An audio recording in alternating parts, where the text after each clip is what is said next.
मेरे YouTube channel पर मेरे सभी चाहने वालों का बहुत बहुत स्वागत। आज हम डबल एंट्री सिस्टम का अगला पार्ट करेंगे, जिसमें हम पढ़ेंगे कि जो डबल एंट्री सिस्टम है इसका ओरिजिन कैसे हुआ, कि किस प्रकार से जो है डबल एंट्री सिस्टम प्रारंभ हुआ, उसके बारे में हम पूरा डिटेल में पढ़ेंगे कि किस प्रकार से जो है डबल एंट्री सिस्टम का आरंभ हुआ। तो ये बोलते हैं कि डबल एंट्री सिस्टम जो है, दोहरा लेखा प्रणाली जो है एक बहुत प्राचीनतम विषय है। जितना ये कहा जाता है कि उतना पुराना विषय है कि जितना की जो है व्यवसाय है, और इस विषय की महत्ता को जानने के लिए इस विषय का इतिहास को जानना जो है बहुत जरूरी है। और इतिहास के पन्नों को अगर इस विषय की महत्ता और इस विषय की प्राचीनता को हमने जानना हो, तो इस विषय का जो है हमें इसका पूरा ज्ञान होना जो है वो बहुत अधिक आवश्यक है। अब बात आती है कि डबल एंट्री सिस्टम जो है इसका ओरिजिन कैसे हुआ, कि origin of double entry system, कि डबल एंट्री सिस्टम जो है कैसे प्रारंभ हुआ। ये बोलते हैं कि 1800 एडी तक, 1800 ईस्वी तक more than 200 books had been published of book keeping. ये कहा जाता है कि 1800 ईस्वी तक जो है बुक कीपिंग की लगभग 200 से ज्यादा पुस्तकें जो है प्रकाशित हो चुकी थी, और ये यूरोप के अनेक देशों में पूरी तरह से जो है वो फैल चुका था, जिसमें वेनिस, जिनेवा, पुरुजेवा, फ्लोरेंस, कई ऐसे देश हैं कि जिन देशों में जो है इसका बहुत अधिक जो है विस्तार हो चुका था। परंतु इसका डबल एंट्री सिस्टम को या बुक कीपिंग को या अकाउंटिंग को सबसे ज्यादा जो पब्लिश करने का जो श्रेय जाता है वो जाता है जो आपका फ्रेंच मोंक, फारसी भिक्षु फ्रा लुका पासियोली को। इसीलिए फ्रा लुका पासियोली को father of double entry system, father of accounting और फादर ऑफ बुक कीपिंग की संज्ञा भी दी जाती है। उसने एक पुस्तक प्रकाशित की जिस पुस्तक का नाम था सुमा द अर्थमेटिका ज्योमेट्रिका प्रोपोर्शनी एट प्रोपोर्शनलिटा नामक जो है उसका पुस्तक का प्रकाशन किया। उस पुस्तक का एक टेक्स्ट था, एक अध्याय था, जिस अध्याय का नाम था डी कंप्यूटिस एंड स्क्रिप्चर्स। और जिस पुस्तक में उसने डबल एंट्री सिस्टम के इस अध्याय में उसने डबल एंट्री सिस्टम का जो है बड़ा विस्तृत रूप से वर्णन किया। और ये कहा जाता है कि इसी पुस्तक में जनरल को मेमोरियल और लेजर को जो है वो क्वार्टिनो की संज्ञा दी जाती थी, जिसको आज हम डबल एंट्री सिस्टम में जनरल बोलते हैं, इटालियन पद्धति में उसे जनरल, और जिसे आप आज लेजर बोलते हैं उसे इटालियन पद्धति में क्वार्टिनो की संज्ञा दी जाती थी।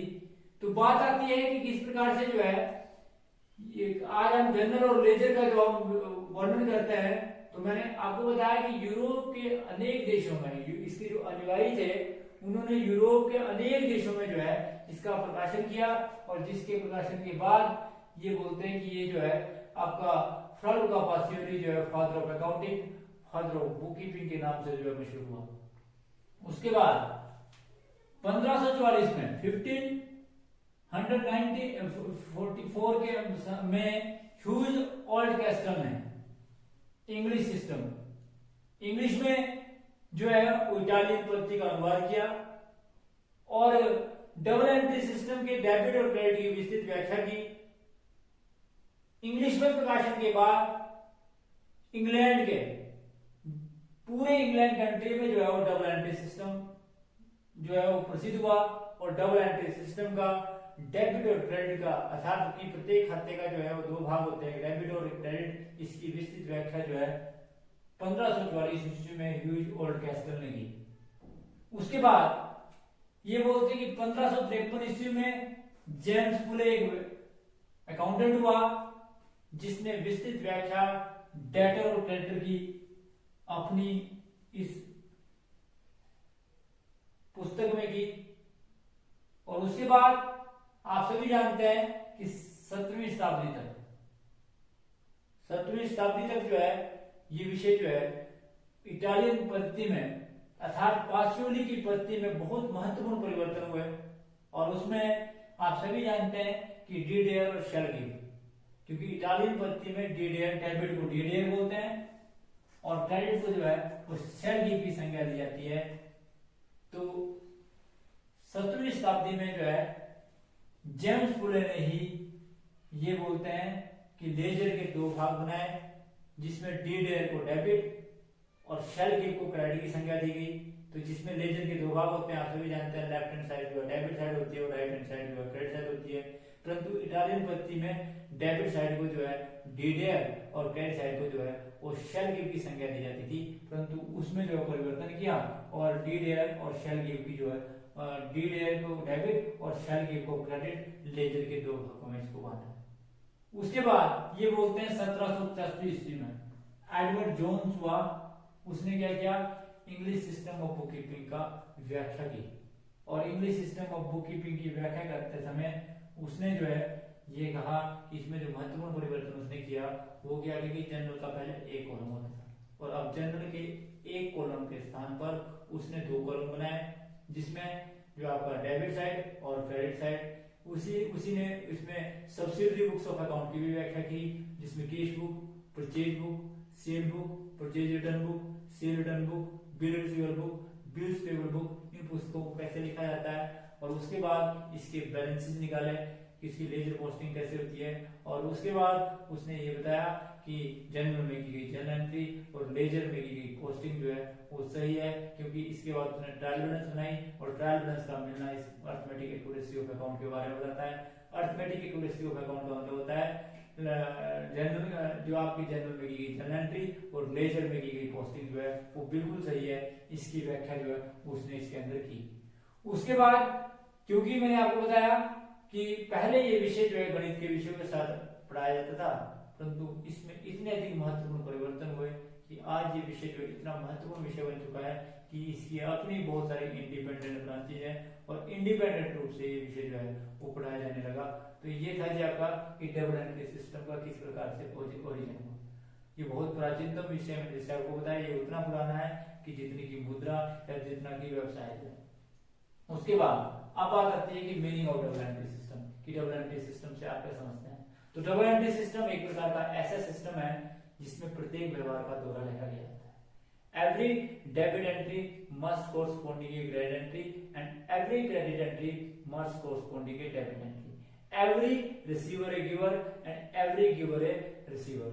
इस प्रकार से कहा जाता है कि दोहरा लेखा प्रणाली एक प्रकार की ऐसी प्रणाली है जिसमें प्रत्येक व्यवहार का दौरा लिया जाता है। जितनी राशि से एक खाते को डेबिट किया जाता है उतनी राशि से दूसरे खाते को क्रेडिट किया जाता है।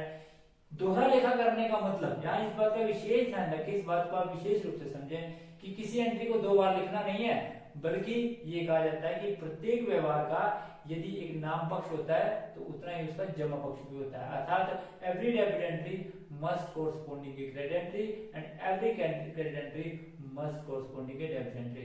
Every receiver a giver and every giver a receiver. जैसे मान लो फॉर एग्जांपल आप माल परचेज करते हैं, तो जब आप माल परचेज करते हैं गुड्स परचेज फॉर कैश, तो इससे क्या हुआ, गुड्स आपके पास आई परंतु कैश आपके पास गया। तो इसका मतलब है कुछ चीज आपके पास रिसीव होगी, word comes in and word goes out, कुछ ना कुछ आएगा और कुछ ना कुछ जाएगा। तो इस प्रकार से ये कहा जाता है कि इसके अंदर जो है ये सारी बातों का उल्लेख होता है कि जब भी कभी आप दोहरा लेखा प्रणाली के अंदर जो है वो एंट्री करेंगे तो इस बात का ध्यान रखें कि डबल एंट्री सिस्टम में एक प्रकार का ऐसा सिस्टम होता है जिसमें प्रत्येक व्यवहार का जो है वो दोहरा लेखा किया जाता है। उसके बाद अब बात आती है मीनिंग के बाद बात आती है कि इसके फीचर्स क्या हैं, what are the features of double entry system. कि डबल एंट्री सिस्टम के फीचर्स क्या हैं। तो नंबर एक फीचर्स है कि इट फॉलोज सेट रूल, कि दोहरा लेखा प्रणाली का कार्य करते समय हम किस खाते को क्यों डेबिट करेंगे, क्यों किस खाते को क्यों क्रेडिट करेंगे, इसके जो है अपने निश्चित नियम और सिद्धांत हैं जिसके आधार पर किसी खाते को डेबिट और किसी खाते को क्रेडिट किया जाता है। उसके बाद अब बात आती है कि एंट्री इन टू अकाउंट। ये कहा जाता है कि जब आप डबल एंट्री सिस्टम को अडॉप्ट करते हैं तो कम से कम दो खातों में एंट्री की जाती है। जैसे आपको भी बताया मैंने कि आपने माल परचेज किया, जब आप माल परचेज करते हैं तो परचेज में भी एंट्री और कैश में भी एंट्री। अगर आप क्रेडिट में करते हैं तो परचेज में भी एंट्री और उसका क्रेडिटर भी बनेगा। तो इस प्रकार से प्रत्येक व्यवहार का जो है वो दो खातों पर इफेक्ट पड़ता है, दो खातों पर हम इसकी एंट्री कम से कम करते हैं। उसके बाद बोलते हैं पर्सनल एंड इम्पर्सनल अकाउंट। ये बोलते हैं कि दोहरा लेखा प्रणाली में ना चाहे खाते व्यक्तिगत हो चाहे खाते अव्यक्तिगत हो, इसलिए इसके अंदर जो है सभी व्यवहारों का लेखा जोखा किया जाता है, अर्थात किसी के साथ कोई भी पक्षपात नहीं किया जाता, चाहे वो पर्सनल नेचर का हो चाहे इम्पर्सनल नेचर का हो, सभी का जो है लेखा जोखा इसके अंदर किया जाता है। उसके बाद एंट्री ऑन रिवर्स साइड, अगला जो है इसकी विशेषता है कि इसमें एंट्री जो की जाती है वो रिवर्स साइड की जाती है, अर्थात अगर एक एंट्री को आप डेबिट करेंगे तो उतनी राशि से दूसरे खाते को क्रेडिट भी करेंगे, अर्थात जितनी राशि से दूसरे खाते को क्रेडिट करेंगे उतनी राशि से दूसरे खाते को डेबिट भी करेंगे। तो एंट्री ऑन रिवर्स साइड भी जो है इसके अंदर अवश्य की जाती है। उसके बाद प्रिपरेशन ऑफ ट्रायल बैलेंस, मैंने आपको बताया था अभी भी कि दोहरा लेखा प्रणाली के अंदर जो है ट्रायल बैलेंस प्रिपेयर की जाती है। ट्रायल बैलेंस को प्रिपेयर करने का मेन मोटिव ये होता है कि सबसे पहले हम जनरल बनाते हैं, फिर हम लेजर में पोस्टिंग करते हैं, फिर हम अगर बिजनेस का आकार है तो सब्सिडी बुक्स की सहायता भी लेते हैं। तो यदि जनरल में की गई जर्नल एंट्री सब्सिडी बुक्स में की गई एंट्री सही मानी जाएगी यदि आपकी ट्रायल बैलेंस मिल जाती है। तो ट्रायल बैलेंस का मिलना इस बात की ओर इंडिकेट करेगा कि आपकी जनरल में की गई जर्नल एंट्री और लेजर में की गई पोस्टिंग जो है वो बिल्कुल सही है। तो इसलिए हम क्या करते हैं इसमें ट्रायल बैलेंस को भी प्रिपेयर करते हैं। उसके बाद जो इसकी अंतिम विशेषता है कि प्रिपरेशन ऑफ फाइनल अकाउंट, कि हम जो है अंतिम खाते बनाते हैं। अंतिम खातों को बनाने का मुख्य उद्देश्य होता है कि हम व्यवसाय की ग्रोस प्रॉफिटेबिलिटी और ग्रोस लॉस पोजीशन और नेट प्रॉफिटेबिलिटी और नेट लॉस पोजीशन के बारे में जानना चाहते हैं। हमें ग्रोस प्रॉफिटेबिलिटी के पोजीशन का पता लगता है कि यदि हम व्यवसाय का ट्रेडिंग अकाउंट बनाते हैं जिससे हमें ग्रोस प्रॉफिट और ग्रोस लॉस के बारे में पता लगता है। और यदि हम जो है क्या बनाते हैं फाइनल अकाउंट बनाते हैं। फाइनल अकाउंट का मतलब होता है कि यदि हम प्रॉफिट एंड लॉस अकाउंट बनाते हैं तो प्रॉफिट एंड लॉस अकाउंट बनाने के बाद हमें जो है व्यवसाय के नेट प्रॉफिट और नेट लॉस का पता लगता है कि हमें व्यवसाय में कितना नेट प्रॉफिट हुआ या हमें कितना नेट लॉस हुआ, उसके बारे में भी जो है हम जान पाते हैं। इसके साथ साथ इस बात का विशेष ध्यान रखें कि जब हम फाइनल अकाउंट बनाते हैं तो हम फाइनल अकाउंट में बैलेंस शीट भी बनाते हैं। बैलेंस शीट को बनाने का मेन मोटिव ये होता है कि we want to know the financial position of the business. If the financial position of the business जो है वो अगर हमारी फाइनेंशियल पोजीशन जो है अगर बिजनेस की सही है वो हमारी हम फाइनल अकाउंट में जो बैलेंस शीट बनाते हैं तो balance sheet tells you about the financial position of the business. It is prepared at the end of the year to know the financial position of the business, to know the asset liability और capital position of the business. तो हमें इससे व्यवसाय की asset liability और capital position के बारे में भी पता लगता है, क्योंकि बैलेंस शीट को बनाने का हमारा मेन मोटिव यही होता है। तो डबल एंट्री सिस्टम के ये कुछ विशेषताएं थी कि जिसके अंदर आपने सारी विशेषताओं के बारे में पढ़ा।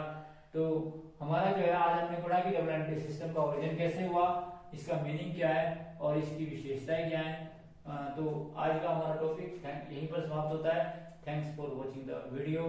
Please like, subscribe and comment on my channel.